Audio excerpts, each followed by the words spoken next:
Hello, hello, hello. Hope everyone has had a nice lunch. And we're about to get going now with more talks on the showcase stage. We're starting off now with Jen Corbett, and from a marketer, what I wish more developers knew. So let's introduce Jen and give her a big round of applause. Thank you, Hello. Jen. Good luck. Thank you. Hi, everyone. Thank you so much for coming. This is my first time at Nordic Games, so thank you for having me. This is a great show. So my talk is from a marketer, what I wish more developers know. I really would like to stress more developers. I don't want to assume what you know and what you don't. But in my work with Midwest Games, we have the pleasure of meeting with a lot of different developers and working with a lot of studios as well. And so this will go over some of the common gaps and misunderstandings I see that developers have on the publishing side. Brief introduction to myself. I am the Chief Marketing Officer at Midwest Games. I have about 20 years of marketing and entertainment and media. Mostly, or more recently, I was at Crunchyroll, building our global community for anime fandom and our brand, marketing all of your favorite anime titles. And there we also started publishing mobile games with our anime licensing IPs. And here at Midwest Games, we get to work with a lot of publishers as well as studios, both large and small, from around the world and from the US, where we're based. And what is Midwest Games? I'll give you a brief intro to what we do. We started as a traditional publisher and really quickly saw how challenging and how fraught the publishing side of the business is. We saw that there were so many more teams who needed publishing support, but under a different model than the typical rev and IP share that most offer. So what we do is really publishing services for hire. We like to say we are your co-pilot for modern publishing. We provide the leadership and expertise, the support staff that you need in all the services that a traditional publisher would offer. So marketing, which I oversee, production, strategy, business development, and then maybe most importantly, we aim to be as flexible as the business needs. So we work mostly on a contract for hire for however long you need our help, for whatever services or support you need, really making sure you're getting the most out of our partnership with you. Okay, so we'll get into some of the things that I wish more developers understood about marketing and publishing. The first is that Steam has changed and continues to change on a very rapid pace. This is something we see, especially a lot of developers and publishers who haven't put out a game in the last year or few. They don't realize how much Steam has changed and what it takes to compete and stand out on the platform today. This is really one of the benefits, I think, of working with a publisher, is that they are the ones who are most often putting out games throughout the year. They're seeing the changes. They're seeing how different tactics may unfold for different types of games. And so I do think they're really the ones who have the most recent and up-to-date knowledge. This probably is not news to you, but the number of games on Steam continues to grow each year. We had just over 20,000 last year. What a lot of folks don't understand or realize is how much competition there is from old games, not just the ones releasing that year or in the month or the week that you are, but ones that released 6 years ago. This is the majority of what players are spending time on. So you're competing with Dota 2, Apex Legends, Stardew Valley. I think Geometry Dash is still in the top played charts. So it really is that much more complicated to get your game to stand out and take a player's attention. I certainly don't want anyone to think that this is a lost cause, but I do think it's worth understanding the depth of the competition, and that every player you get to wishlist your game or to play your game is really hard earned and appreciated.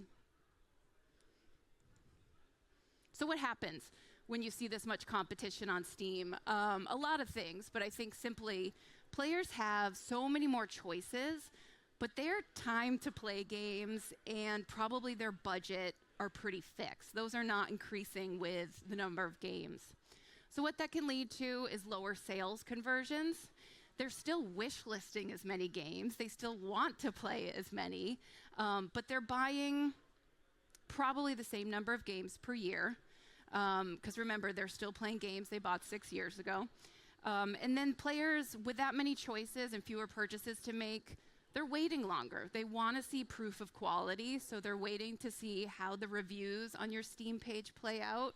And they're probably also waiting for discounts. Sometimes waiting quite a long time, till your game is discounted 50% or more. So that means wishlist benchmarks keep growing. We're seeing that to get the sales target that you might have gotten off of 10,000 wish lists or 100,000 wish lists in years prior, you really need to increase your wish list benchmark. So that conversion rate seems to be going down, which is good to know as you set your goals. Okay, other missed opportunities. I'll run through these really quickly. These are, again, very Steam specific.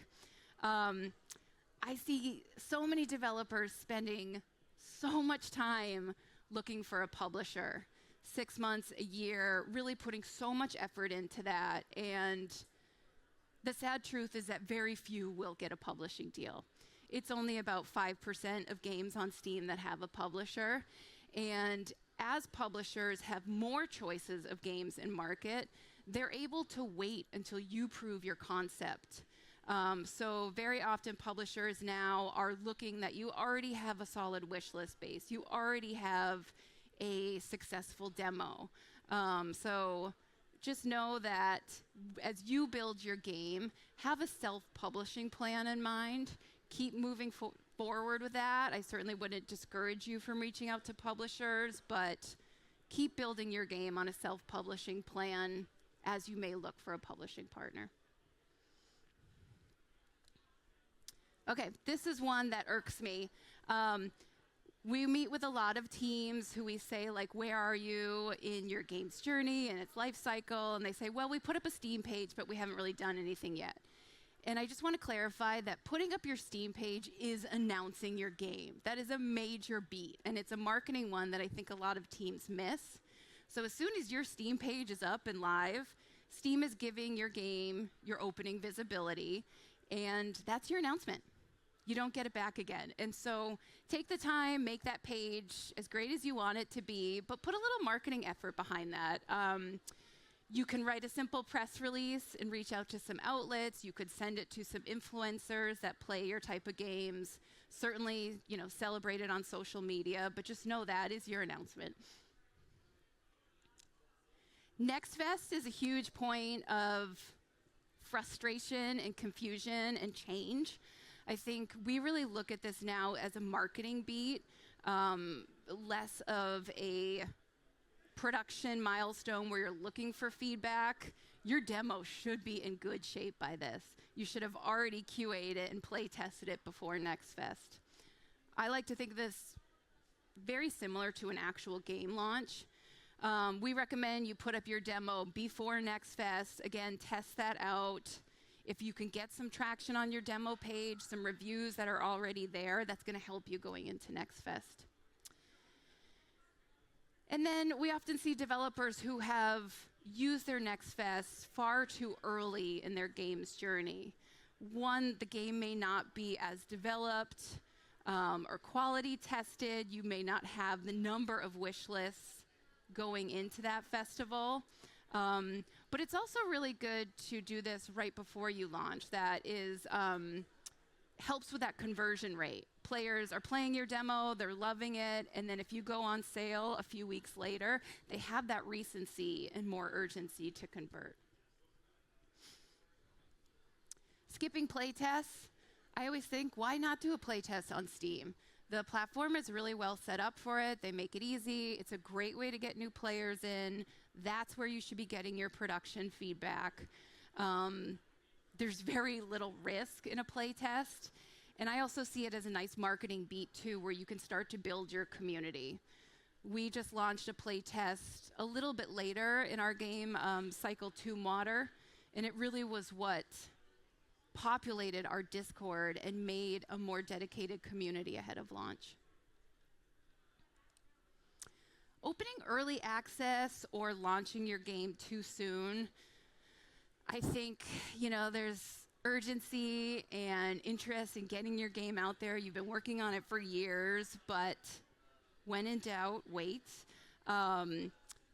Many people don't understand that opening early access is the launch of your early access. That's when Steam gives you the full visibility, not at your 1.0 launch. And so at the beginning of an early access, you should have a community ready to play. You should have, again, a really functional, fun game. You're still going to improve and add on to it, but that's your launch. And similarly with a full launch, wait until you have the amount of wish lists you want. Wait until the game's really ready. And wait till there's a publishing window that you feel pretty good about too. And then lastly, we also see a lot of games that really have no post-launch plans. It is really hard. You're working so hard just to get to launch, but both on the production side and on the marketing side, it's really crucial to have some sort of additions, calendar, interactions, beats that will continue to engage your players and also bring some new ones in. Okay, this one I hate. I wish it wasn't true, but a good game is not enough to stand out. It's really just table stakes these days. Maybe your game is fantastic, but that still doesn't mean it's going to find the audience that it needs. I can point out thousands of very good games on Steam that fail to find an audience. And it is super frustrating, but really what we look for a game to succeed on Steam is a good game and that it fulfills a currently outstanding player need. So think of how you are adding to a genre or subgenre rather than duplicating options that players already have. One example of this is looking at Vampire Survivors. Hold on. Vampire Survivors really built a subgenre into something very mainstream. There were a lot of copycat games, good ones, and players wanted some more options. Subgenre sold pretty well and then started to get stagnant. And then Megabonk came along a couple years later and just did that game format in 3D. And I think sold close to 5 million copies at twice the price of Vampire Survivors. So it doesn't always have to be that complicated, but really thinking of what is an additive storyline, mechanic, visual, something that really gives players something new in this space. And then looking at a genre that has a lot of players. If you can find a genre that has many players with not a lot of releases, that's a sweet spot. That's going to set you up a lot better than working in a niche space, which I still understand many people want to do. Okay, so do your market research. Identify the genres with the most players, the least competition. This graph is from How to Market a Game. They always put out really nice studies every year on which genres are selling, how many releases are on each, and identifying which genres are standing up over the course of years rather than being more of a trend that you can't necessarily build a game for another year in. Next, I would recommend doing a self-assessment, really looking at your skills or your team's skills, your budget, your overall scope, and looking at how does that stack up against the competition. If I want to make a Souls-like game, do I have the development skills to really compete with the releases that are going out around the same time? Budget also a really big constraint to assess where you're going to stand up and set your goals to. Defining your goals, I think this is one that we often see is not really clearly set amongst teams. Really figure out why you're making the game, how much money you're willing to put in. Do you need to make more of that back? Are you building a game to learn and experience and grow your talents? But really making sure that you've got that defined and aligned across your team before going too deep. Okay, within that competition on Steam, your game better have a hook. This is really that 1 second, 1 minute look from your key art, from your short description, from what you're saying at events like this when you introduce your game. It should be something that I clearly get quickly, and of course that there's some attraction to. Steam is full of really good games that have a lack of that clear marketing hook. You look at them, maybe the visuals look great, but you're like, what do I do? What is this? Or it may look like something else you've seen. But this really gives you the opportunity to build your game with those marketable moments in mind. Literally, there should be clips in your game that you think, this summarizes my game. I can put this on social media for 2 minutes, and you're going to get exactly what I'm building here. I also like to suggest, don't obsess over the doneness of the game. Really start marketing that hook, get that out there, because that's how you're going to test it with your audience. And most PC players care more about that gameplay loop, that full experience, than they do the polished graphics.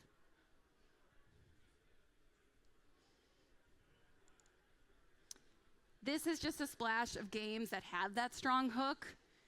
Many of these, you can get a really good sense of what they are just from the key art. They either are really unique, really visually appealing, really distinct ideas, games that you see and you remember them, whether you've played them or not. Okay, how do you know if you have what it takes to stand out in the competition? This is a product and marketing theory that Chris on How to Market a Game also talks about in the game space. Bowling ball versus the feather. What it is, if you put a bowling ball and a feather, if you drop them, the bowling ball would sink really quickly. The feather may hover. A small gust of wind could pick it up and blow it up high. It really doesn't take much for a feather to rise. A bowling ball, you can pick it up. You can get like a little bit of traction on social media, but as soon as you stop that, it drops back down. There are a few feathers in the gaming world. You've heard of all of them because that's the games we all talk about and love. There are a lot of bowling balls, and there is a lot in between. And that in-between space is hard to figure out, like, what do I have here? You know what you got sometimes just based on that marketing traction. Is Steam serving your game to new players? Are you seeing daily wish lists come in just based on the merit of your Steam page alone? When you do something like some social media activity, is it getting engagement? Have any influencers picked up your game? Are you getting accepted into any showcases? Really, like, how hard or how easy is that marketing push? And I will say, like, I've worked on maybe 1 or 2 games that were feather-like, like they're really rare. So don't think that this is easy to just nail it. I think what is hard is to figure out, do I have a bowling ball and what the heck am I going to do with it? There are ways you can test this beyond just your organic activity. You can do some paid testing on like Reddit or Jester to see how that works. If you have a little bit of budget you can play with. If you're increasing the awareness of your title that much and new wish lists aren't coming in, that's a good sign. Or a bad sign, sorry.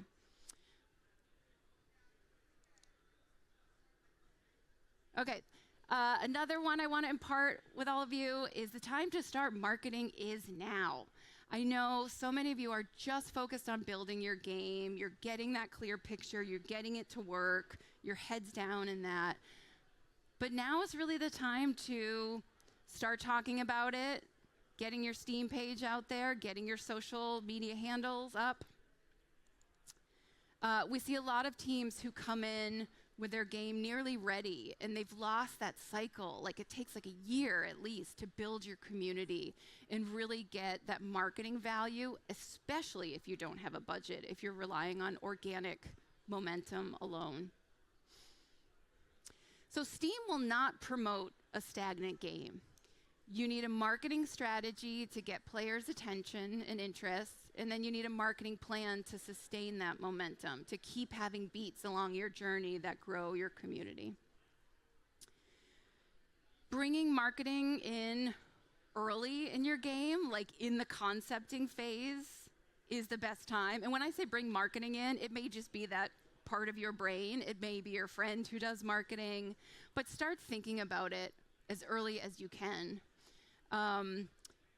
You know, if you've done all the concept art, if you've built your vertical slice, it's too late for marketing to come in and stress test your positioning overall.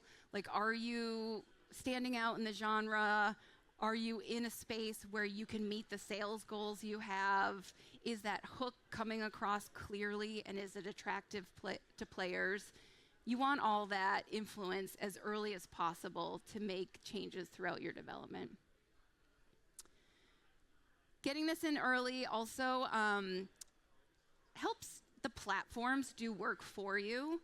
We see a lot of developers who say, like, well, the Steam page isn't done. Well, we're still working on that. That's fine, but make sure your store page looks as good as you could get it. And that may mean that you need to spend more time on that art purely for marketing right now.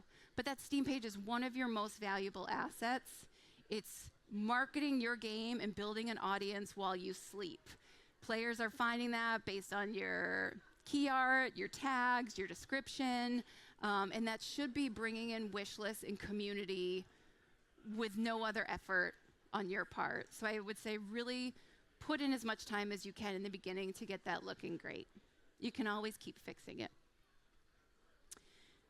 Building the community as you develop, this is something, again, I said it takes a really long time to do this organically. Some games are blessed with, you know, they announce, they're those feathers, and they find the community instantly.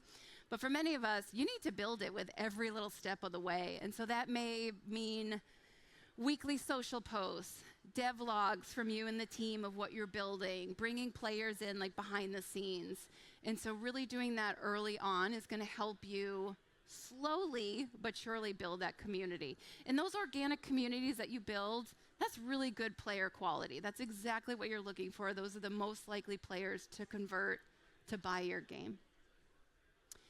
And then lastly, you know, streamers and social media are just one of the biggest levers in attracting players. Games that understand that and build a game that's going to work on social and work with streamers, we see those growing so much faster than games that have not embraced that.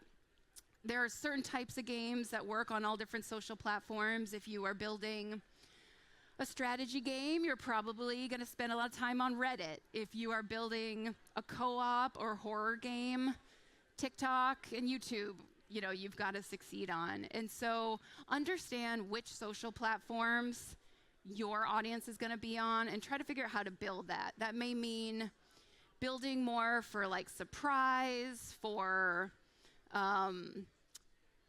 distinct visuals that just look really appealing, maybe more social interaction, especially if you're like a co-op or multiplayer game, but things that look good on camera to a streamer and their audience, or that fit nicely in a short bite on TikTok. Okay, again, thinking about marketing too late is really what's going to hamper success, and that's where we see you've got a really nice game, it's just not able to use a lot of those marketing levers to gain that attention on Steam.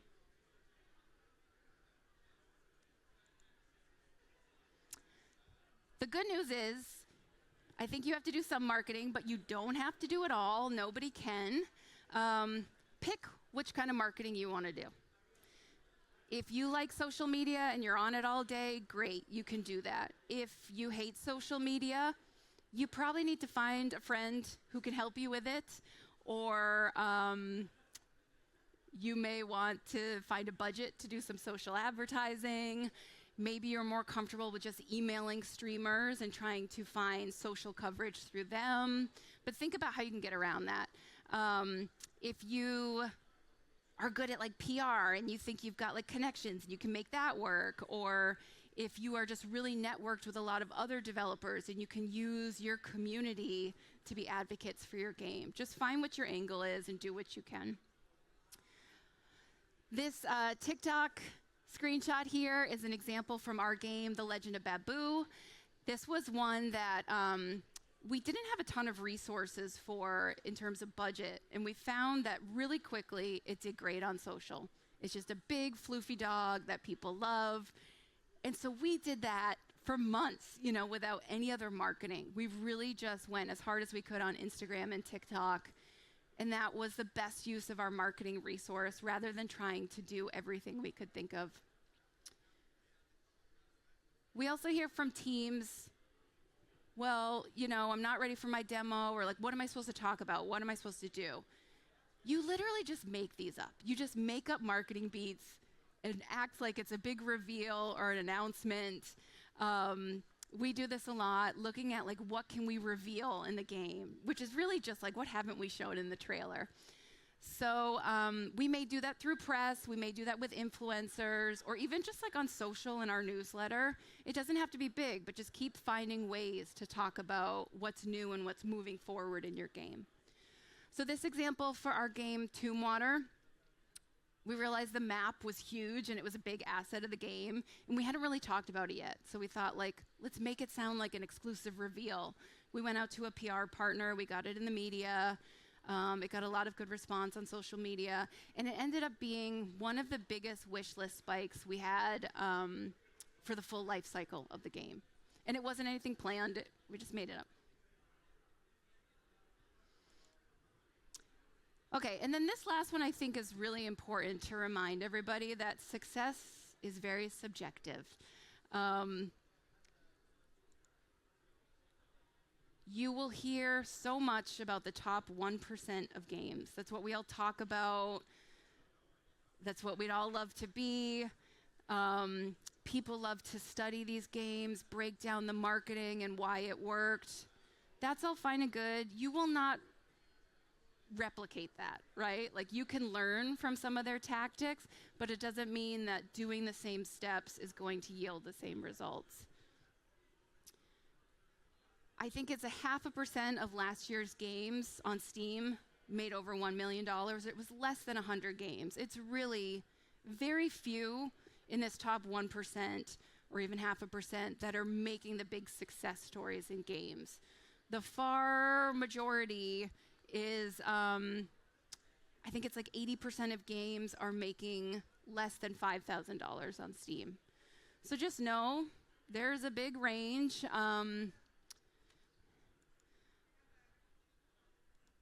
I think there's a lot of magic in the bottom of this pyramid. You all know that making games is art. It's a talent we're all honing and developing. It's fun. You get to work with really cool people, meet cool people.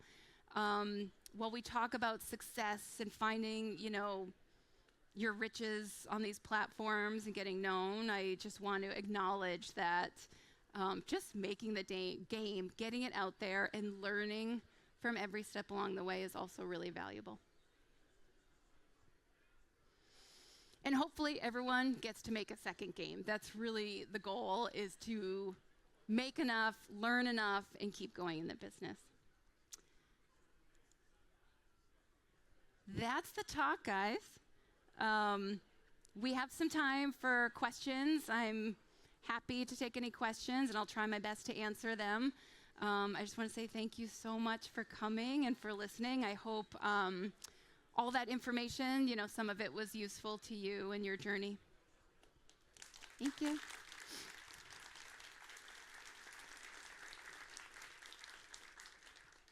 Yes. We had one over here. Oh, Hi Jen, thanks for the talk. You mentioned that you should publish your demo before next fest. Is that just to polish the demo or to get people to play it, or is there some other reason for that? Could you elaborate on that? yeah, that's a good question. I think it is mostly to test your demo before Next Fest. So you get it up there, you get people to play it, you get feedback, you have time, hopefully, to make some changes in that demo build before Next Fest. But I would say that some momentum or activity on your demo, especially if it is happening while leading into Next Fest, is helpful. And Steam really prioritizes, maybe only prioritizes for Next Fest, traffic that is coming from within Steam. And so, you know, spending on ads or influencers to get external traffic on day one of Next Fest, they've deprioritized that. So if you have some people currently playing your demo or returning to it, that should give you a little extra visibility in Next Fest. You mentioned that players tend to play the games released 6 years ago. I get all the marketing thing, but I also want to ask, do you think it can have anything to do with the fact that recent years game became more vanilla?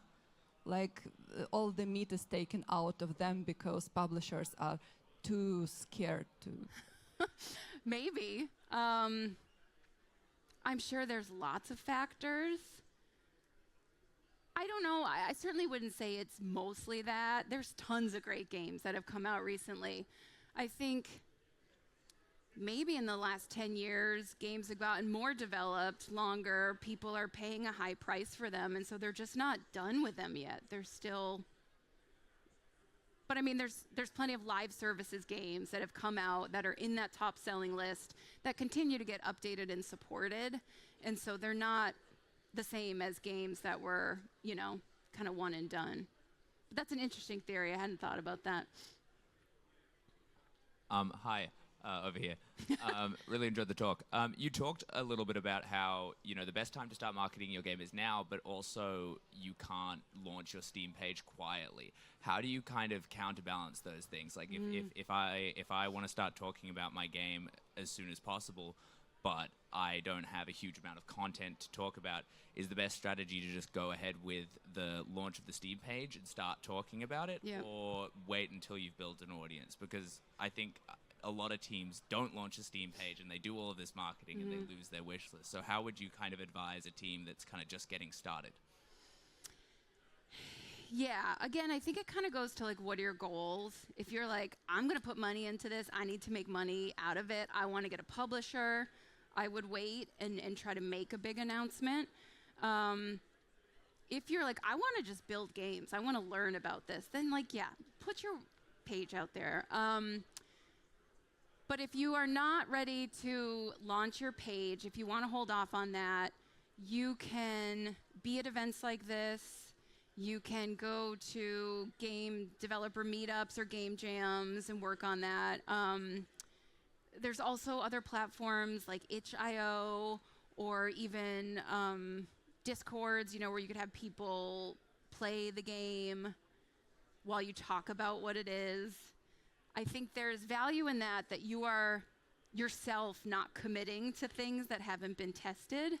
And so you may realize, like, through some of that play testing, the name of the game is throwing people off, or what I thought was adding some sort of intrigue isn't really connecting. If you've already made a whole Steam page, you're less likely to go backwards and change that. And so I think there is some value of just like waiting a beat. But I guess it depends on like what your goals are. Yeah.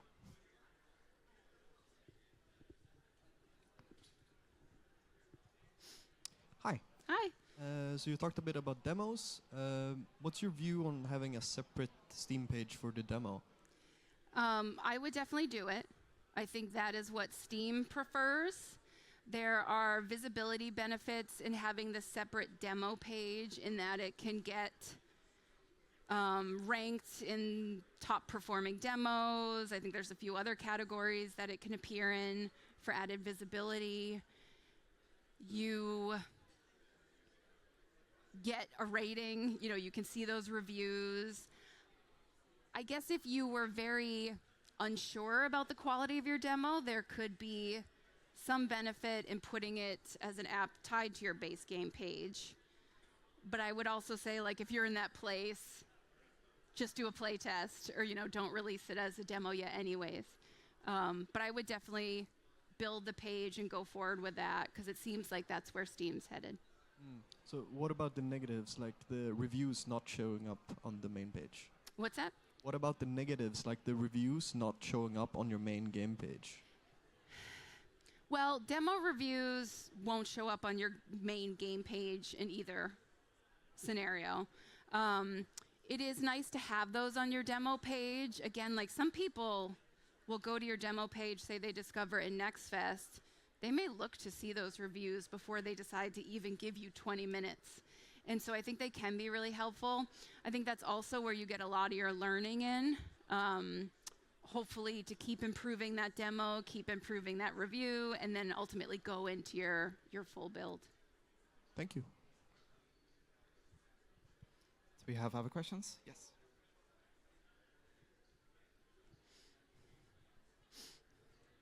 Hello, thanks for the talk. So I want to ask it from the perspective of resources. So when you think about marketing, you have to allocate quite a lot to the resource budget, the marketing budget. So let's say that you were in a company that was just starting out and they have very limited of the resources. What would be your main 3 places where you dedicate the resources to? Yeah, so what, you know, if you have limited resource, what are the main areas you would invest in marketing? I think it totally depends on your game. I would market a cozy game very differently than a deck builder or strategy game. So I would say look at where your players already are. That may be Reddit, or it may be TikTok, or it may be they're really reading reviews of games. Or they want to hear an endorsement from influencers. So I would take a bit of time to really study, and maybe, like, if you're in that genre, you know how, you know, you discover your games. And then figure out, like, can I do that? Or do I need some help? Do I need to learn about that? But that's where I would start. I think events like this are amazing. It's that much more valuable if this is local to you, if it's not going to cost you a lot of money to travel. You can be here. Spending on a lot of airfare to go demo your game at events, that can be hit or miss. PR is hard, you know, if you don't have connections. You know, still worth a try, but I would just look at your skills, but mostly look at where current players of that genre are. Okay, then I'm gonna ask last questions. What would be let's say, in the terms of dollars or euros, how much would a starting company, how much money should they dedicate to a marketing budget, in your opinion? It's so hard to give you any number. Indie games with a publisher, you may get a $20,000 marketing budget, you may get $150,000. And so it's and some indie games sell that well, right? And so it's very different. The only thing I could give you an idea if you were like, I have $1,000 or I have 500, I could, you know. But I would say just be very aware of what you are willing to put in and what you need to get out. So you may say, like, I have $500. I feel most comfortable putting it into like Reddit ads where I can see every day how it's spending and how it's driving traffic to my page. That's a lot more, you know, you can see the attribution. You can also change things on the fly. If you are like, I'm going to give $500 to an influencer, you know, like, you can't change that after it's done. And so that's one way I would look at it too. 20,000 was my estimate as well, so thank you very much for confirming it. Yes. Any more questions for Jen? Yes.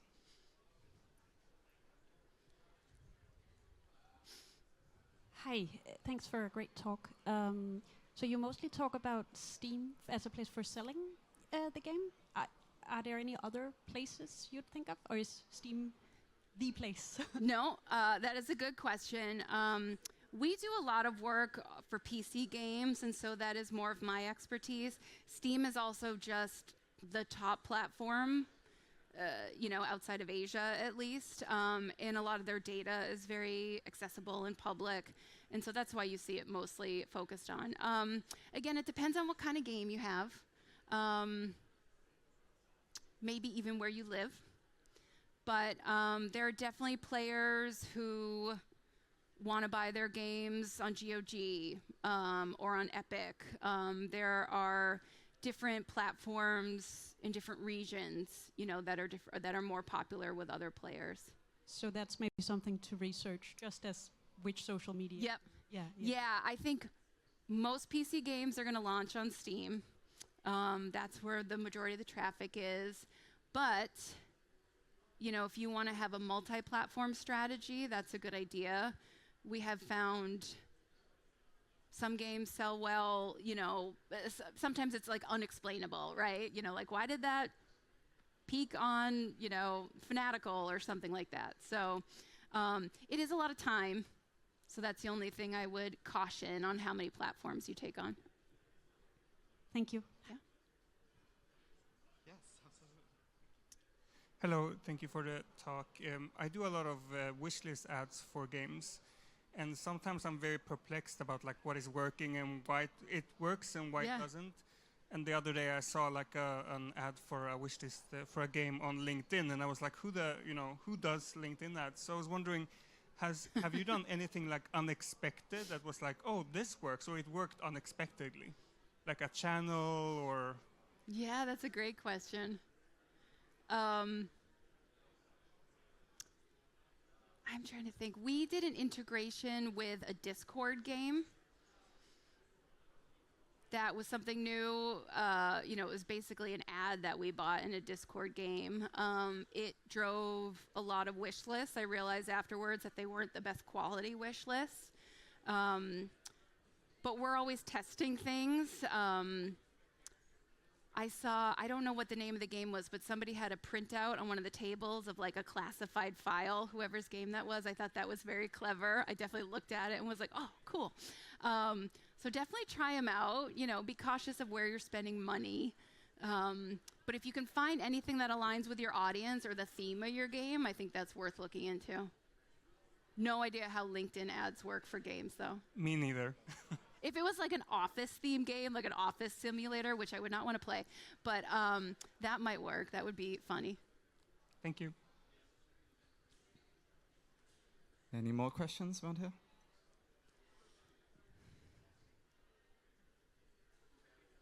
Just wiggle your arm extra hard if there's any final lingering. I will be around through the event. Please, say hi if you have any other questions. I'm always happy to talk. And you flew here all the way from, was it Wisconsin? From Wisconsin. Yeah. So do grab Jen while she's still here. Yeah. Thank you so much. I appreciate you coming. Okay. Thank you. Thank you.